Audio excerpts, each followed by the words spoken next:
This week on Suck My True Crime, a tale of greed, jealousy, and murder.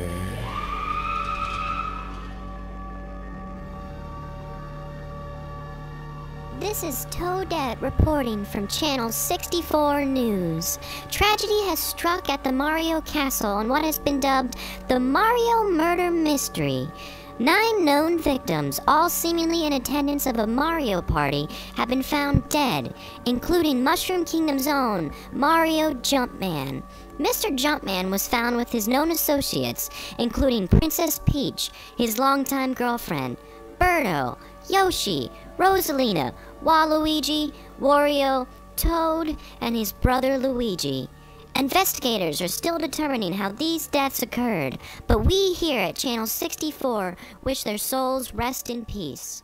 It is unclear who committed these acts, but investigators believe that it may... Mario's birthdays are always an extravagant affair. Everyone's favorite Italian plumber invites a veritable who's who of the Mushroom Kingdom to his house for a party and sleepover. This year, nothing is different. An elaborate dinner to honor Mario is scheduled for mushvember 4th at his castle. He hires a planner to handle the details. No expenses paid. It is, after all, his special day. The dinner is spaghetti, his favorite. His girlfriend Peach made the meal. All of his friends arrive with gifts in tow. This year, someone brought something more to the party than just a gift. They brought bloodlust. What should have been a quaint birthday party to celebrate the face of the Mushroom Kingdom turned into a scene ripped right out of a horror movie. From Suck My True Crime, I'm Ryan. And I'm Alex. And this is the Mario Murder Mystery.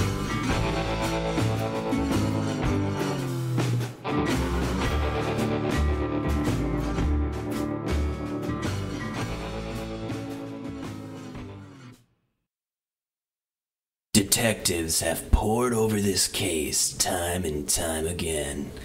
It all seemed so strange.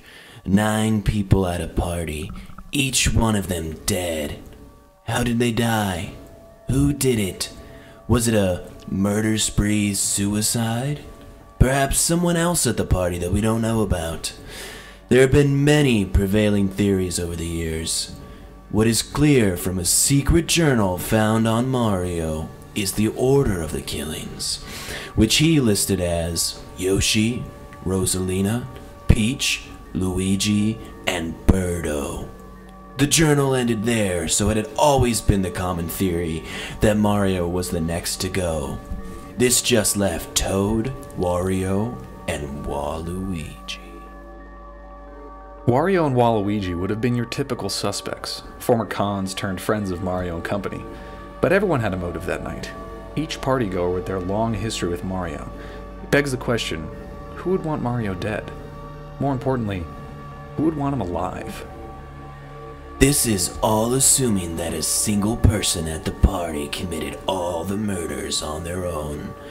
Our program, Suck My True Crime, has exclusive and breaking evidence that may help shine a light on what occurred on that fateful mushvember day. Aside from the string of kidnappings, the Mushroom Kingdom was a relatively safe place. This didn't stop Mr. Jumpman from installing previously unknown closed-circuit cameras all throughout his castle and the grounds. We found these tapes after we were given exclusive access to the property. The recording center was hidden in Mario's extensive basement complex and included generators which ensured that the cameras were always recording, even in the event of an emergency. Warning. The events we are about to detail are heinous and may make some listeners feel uncomfortable. This is the true story of the Mario Murder Mystery.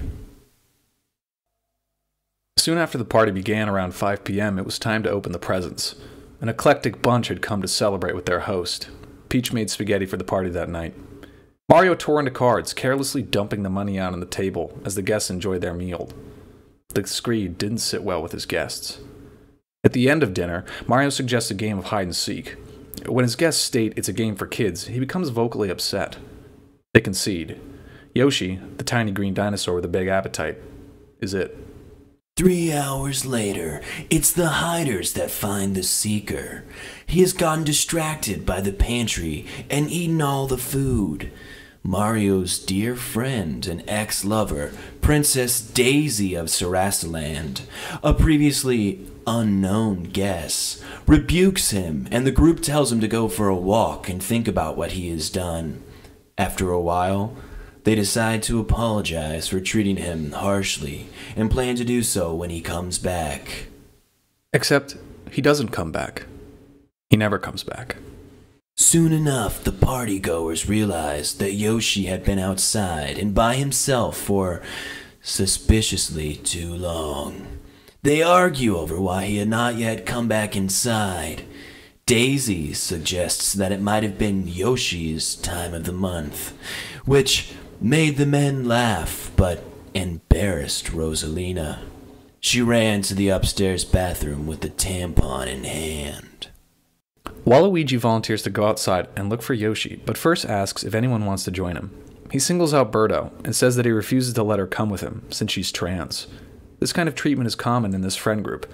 After transitioning, Birdo has found it difficult to fit in, often becoming the butt of the group's jokes. You can imagine that this would be frustrating, maybe enough to push you over the edge.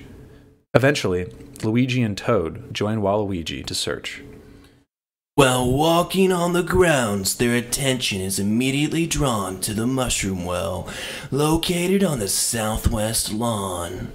A puddle was visible around the cobblestone, leading Waluigi to investigate. He expected to find nothing more than water and perhaps a few tanuki leaves.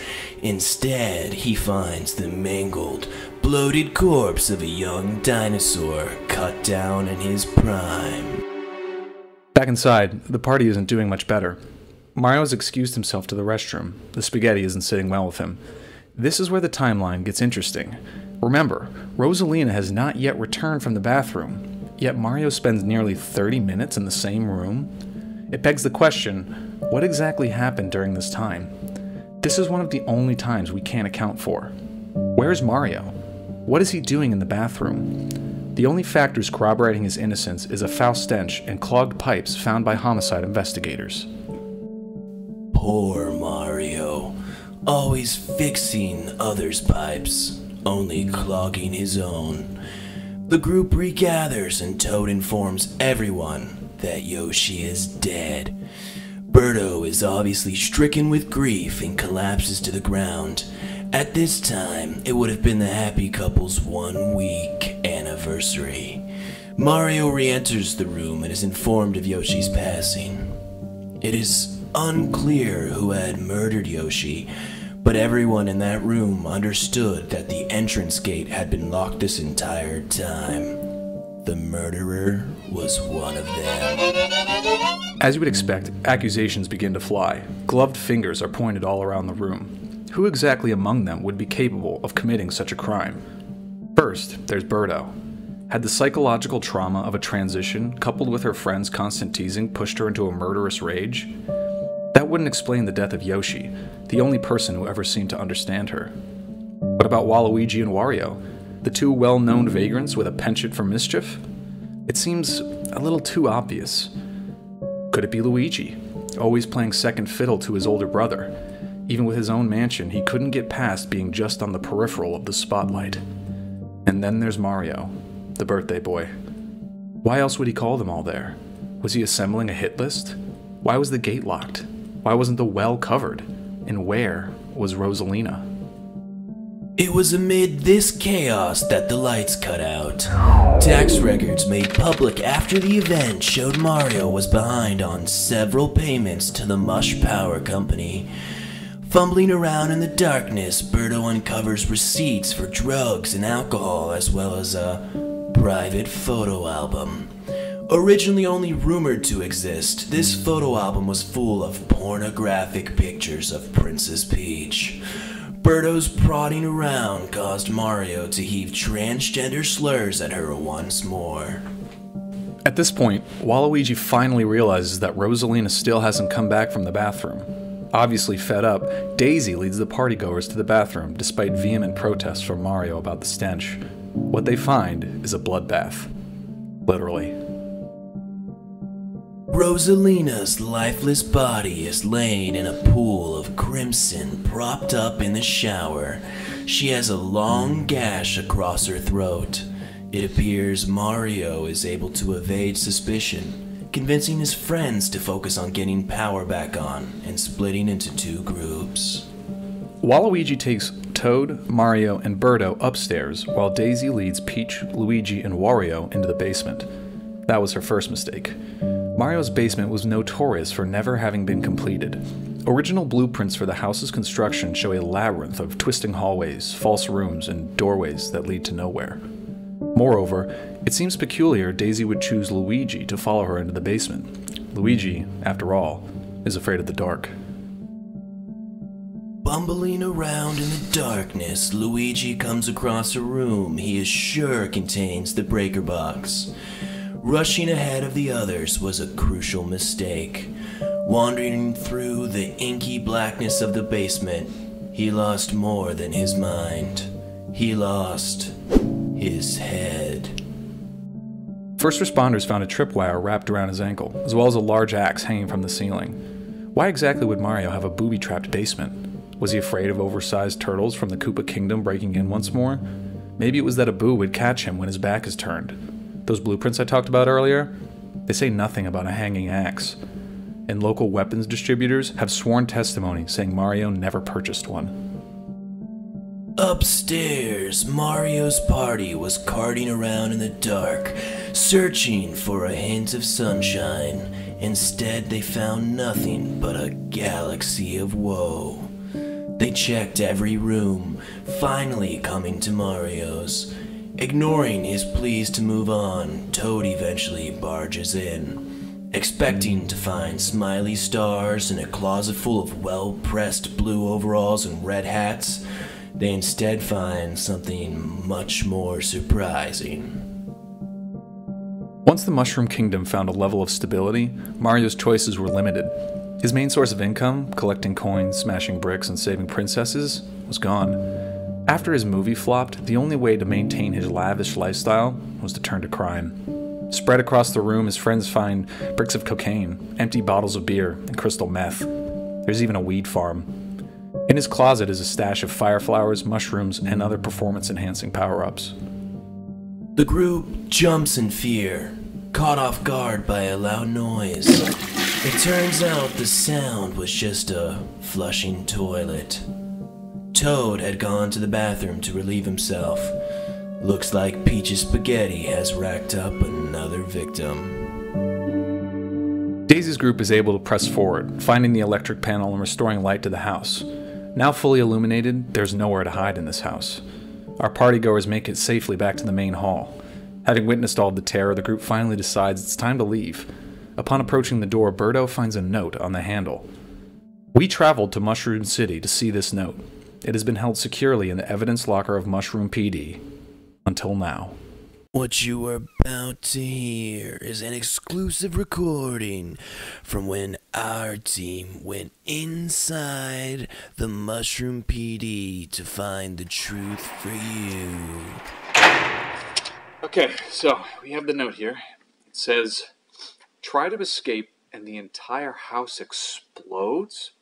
Detonation code is 96969996969. Was there a bomb in the house? We've been working with the theory that Mario has been the murderer this whole time. Wait a minute. Something doesn't add up here. Isn't that Mario's phone number? God, right. It seems suspicious that he would use his own phone number for the codes. Someone was trying to frame him. But we can almost definitely connect Mario to the Rosalina murder. Who could it be if not him? Understanding that they were trapped, the group decides to rest together. They appoint Toad to stand watch first as they fall asleep. He was supposed to alert them of an attack. He was supposed to ensure that no one else died. Instead, he fell asleep. Shortly thereafter, Waluigi is awoken by a tree branch scraping on a window. In his slumbering daze, he realizes that Toad is asleep and panics. He jumps up from his sleeping bag and begins to check, making sure that each remaining partygoer is still alive. He finds each one of his friends sleeping peacefully. That is, until he got to Princess Peach. Mario no longer had to worry about Bowser kidnapping the princess of the Mushroom Kingdom.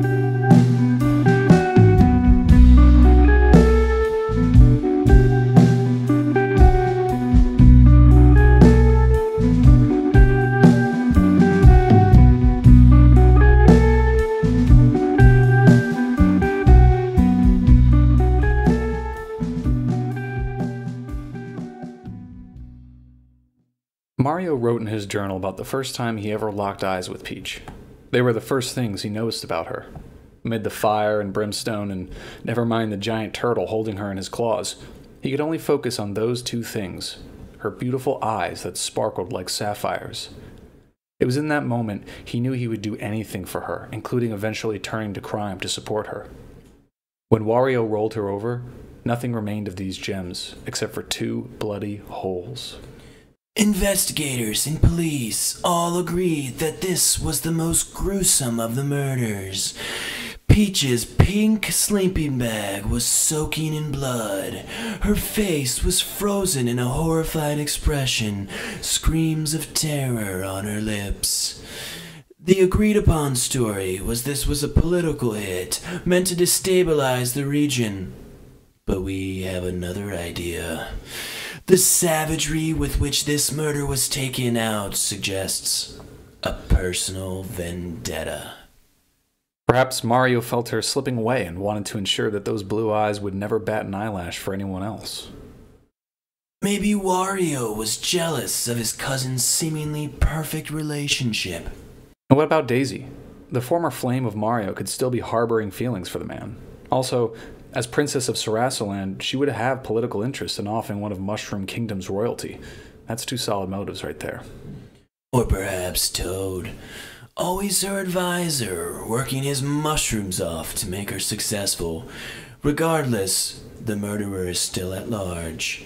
Our investigation has pieced together the next sequence of events.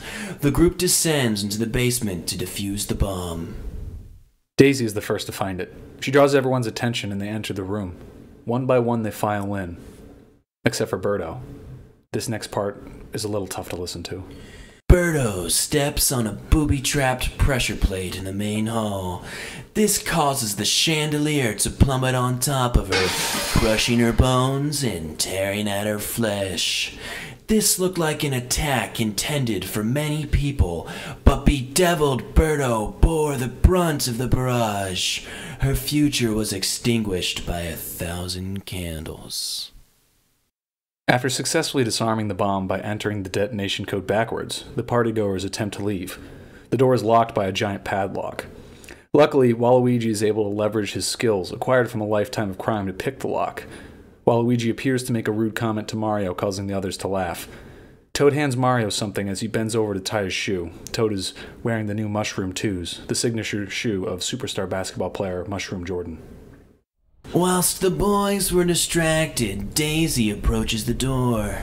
She lays her hand upon the knob, pausing a moment before securing a massive metal padlock with 5-inch chains. The group looks up at her incredulously, slowly realizing that this is one princess determined not to be pushing daisies. The footage shows Daisy pulling a gun and a knife on the group. This is it. This is photographic proof that Daisy was the killer. Originally left off the manifest for the party, she was not listed as a person of interest in the initial investigation. Official Sarasaland calendars have her on vacation throughout the beginning of Mushvember, adding fuel to speculation that this was politically organized. But how could this be? How could someone as sweet and unassuming as Daisy be capable of such carnage? Closed-circuit television betrays this public persona, revealing this knife-wielding princess pursuing her friends in a murderous haze. The group quickly takes off in all directions. Watching people flee for their lives, you can't help but wonder what they're thinking. At once, you want to ridicule them for not making obvious choices. But what would you do in a moment like that? Would you be thinking clearly?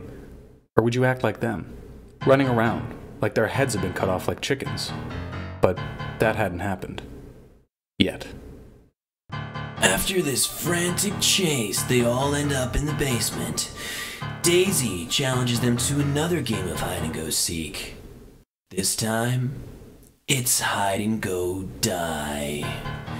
Instead of splitting up, the four run across the basement following exit signs, hoping it will take them outside.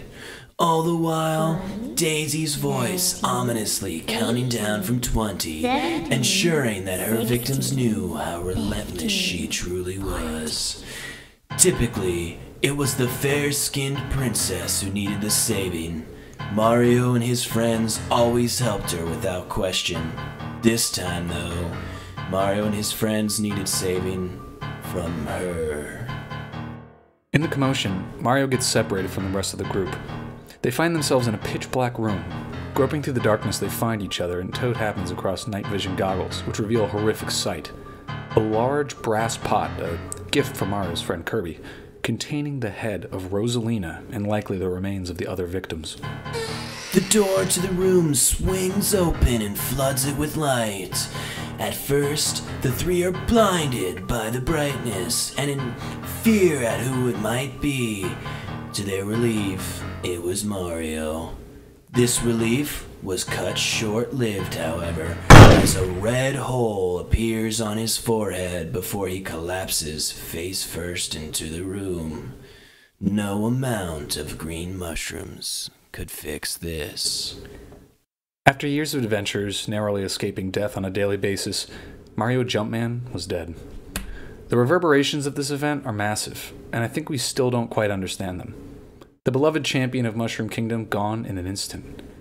He gets a bad rap for all the mistakes he made towards the end of his life, the drugs, the alcohol, but he still brought so much good. No matter what your thoughts are on him, I prefer to remember him as he was. A man always quick to put his life on the line to help out his friends in need. An attentive family man to his wife Peach. A patient brother who helped Luigi battle anxiety. A plumber. But this isn't a eulogy to Mario.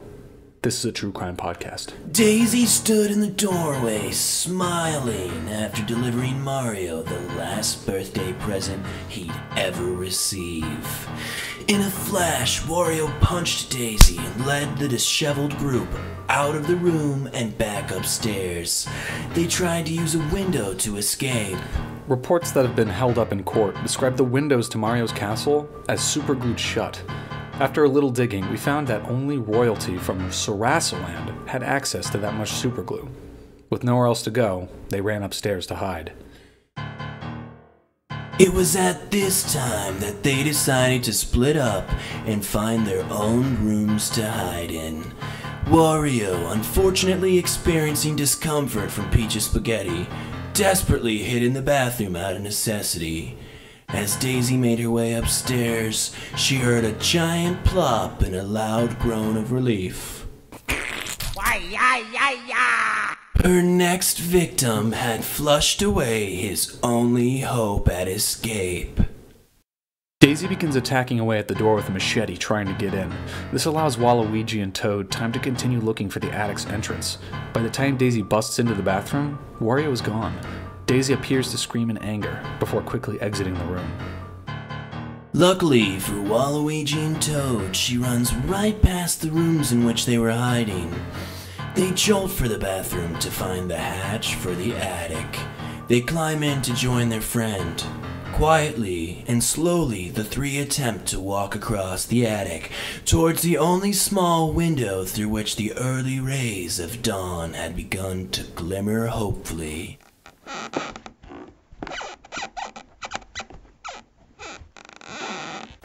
Years of overeating and refusing to take care of himself caused Wario's foot to break through the floor, pinning his leg and trapping him. Toad and Waluigi try to free him, but are unsuccessful.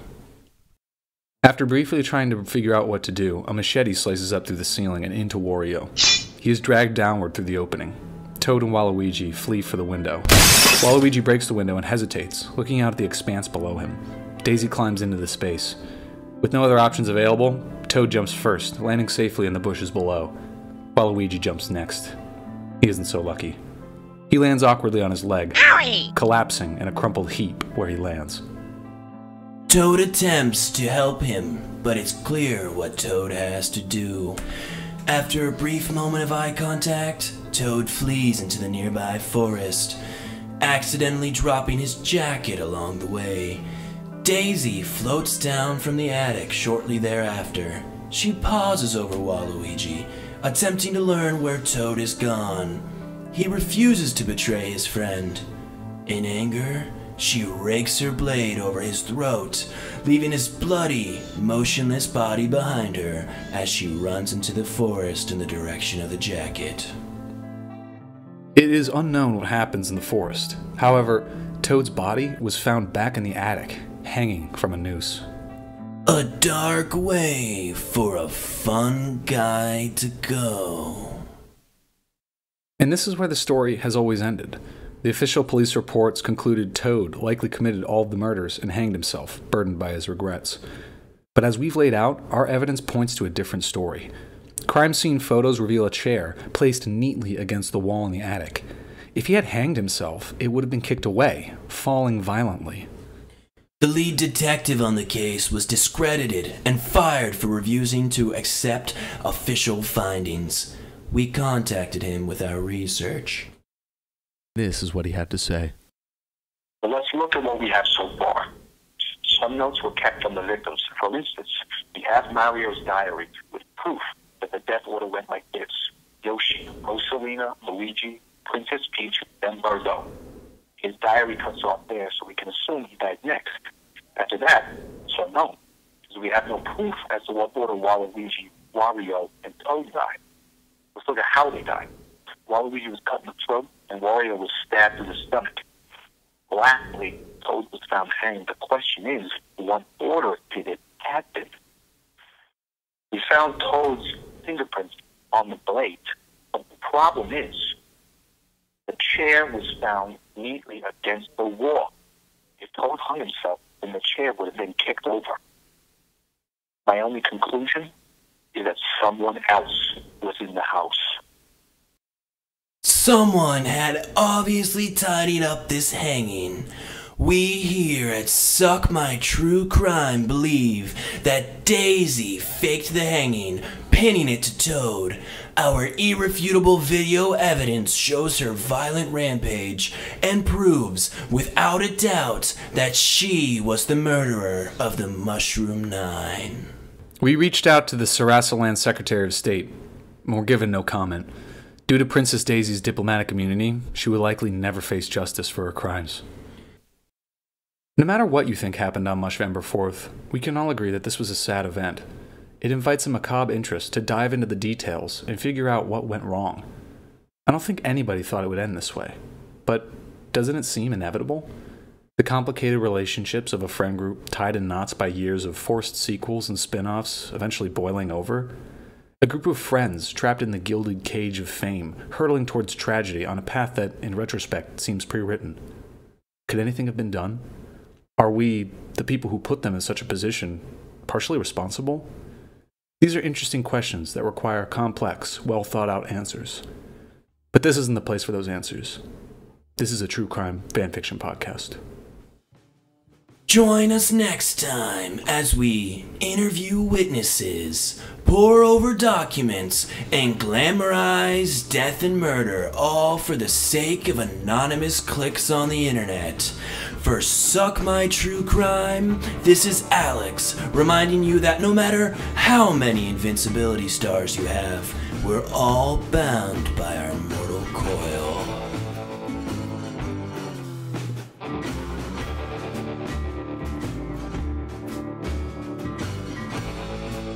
Daisy? Oh yeah, that's a name I'll never forget.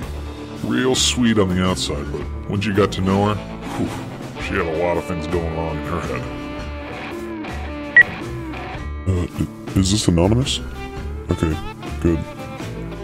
Yeah, I can't imagine why she wouldn't be crazy. I mean, she had to date Luigi, and Bowser never seemed to kidnap her as much as he kidnapped Peach. I guess it always seemed like she just wasn't as important as her best friend. I know what you guys are trying to do, but whatever she did, Daisy's a good leader, and Sarasalan has never been better off. Quite frankly, neither is the Mushroom Kingdom. That's all I have to say. Yeah, I knew Daisy in high school. She was an interesting gal. Always got what she wanted, always top of the class. Quite honestly, thought she was a downright. Hey there, it's Alex and Ryan. Normally, how you guys doing?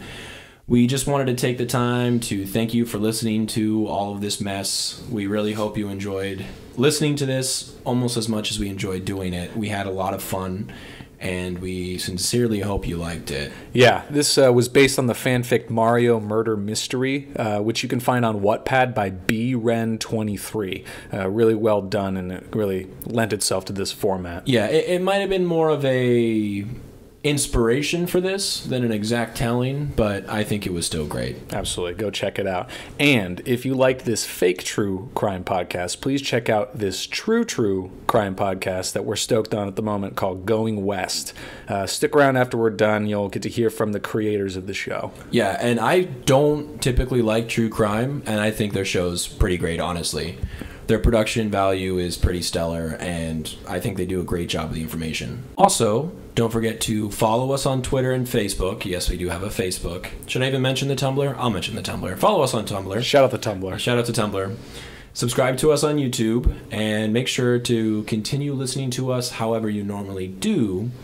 Also, if you listen on Apple Podcasts, we would be more than appreciative. In your debt. Yes, we would be in your debt forever if you guys could leave us a review. It would be a big help. It really helps get the podcast out there. And if you guys like it, having more, getting our name out there a lot more would be beneficial for all of us. Yeah, Am I right? Absolutely. We'd appreciate it. Also, we have some big news. We have a Patreon, so look for us on there. Ryan Reynolds, already a huge contributor, but, get on there. That one's not true. Do your part as well. Yeah.